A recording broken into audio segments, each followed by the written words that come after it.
Protest किया? देखिए, छत्तीसगढ़ की जो स्टेट गवर्नमेंट है उसको बने सिर्फ 7 महीने हुए हैं और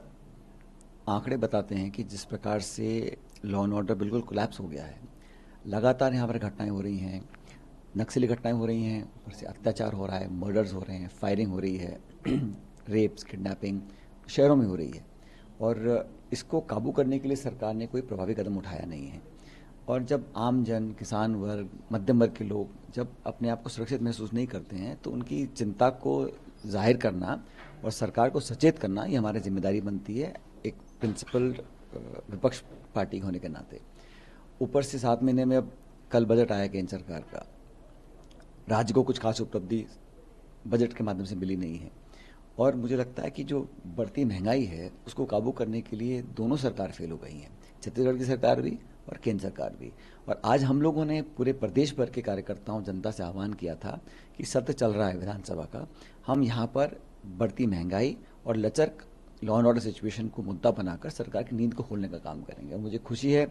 बारिश के बावजूद, सरकार के रोकने के बावजूद हजार लोग आज यहाँ इकट्ठा हुए और हमने एक सरकार को सचेत करने का, सरकार की नींद खोलने का काम किया है। और मैं उम्मीद करता हूँ कि आज के हमारे प्रदर्शन के बाद, क्योंकि हम लोग विवश थे,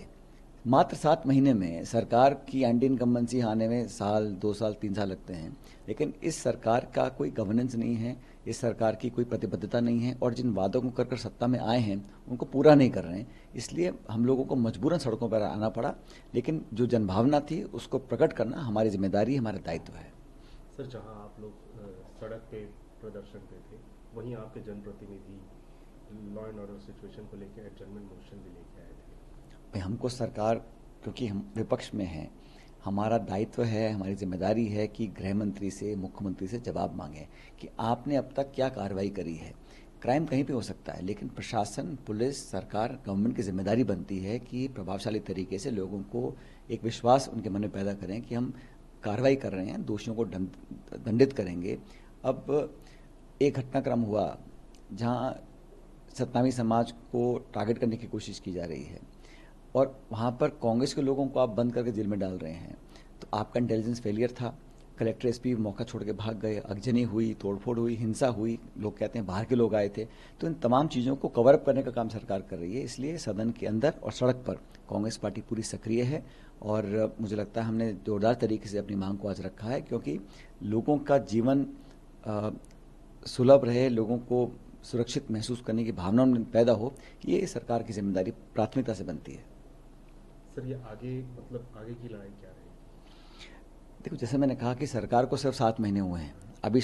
बहुमत इनके पास है, तो 4 साल उनको काम करना है, लेकिन हम लोगों का एक जिम्मेदारी है और सिर्फ आपको चुनाव नहीं है, आज वोट पड़ गए हैं, लेकिन फिर भी हम लोगों को लगा कि पार्टी से जनता उम्मीद करती है। नौजवान लोग हैं, परेशान हैं, नौकरियां मिल नहीं रही और खासकर खाद्य सामग्री इतनी महंगी हो गई है, किसान त्राही त्राही कर रहा है और लोगों को राहत देने के बजाय आप कांग्रेस पर आरोप लगा रहे हैं, पिछली सरकारों पर आप सारा थोपना चाहते हैं, तो वो गलत है। तो हम लोग तो बड़े शांतिपूर्ण तरीके से एक सशक्त, मजबूत, जिम्मेदार विपक्ष का रोल निभा रहे हैं और उसमें कहीं कमी नहीं आएगी, क्योंकि पब्लिक की आवाज़ उठाना हमारा धर्म है और उसको हम करते रहेंगे। नमस्कार, मैं हूं मानक गुप्ता। अगर आपको हमारा ये वीडियो पसंद आया हो तो इसे लाइक और शेयर जरूर करें और हां, हमें सब्सक्राइब और फॉलो करना ना भूलें ताकि आप देश और दुनिया की कोई खबर मिस ना करें। तो जुड़े रहिए हमारे साथ और देखते रहिए न्यूज़ 24।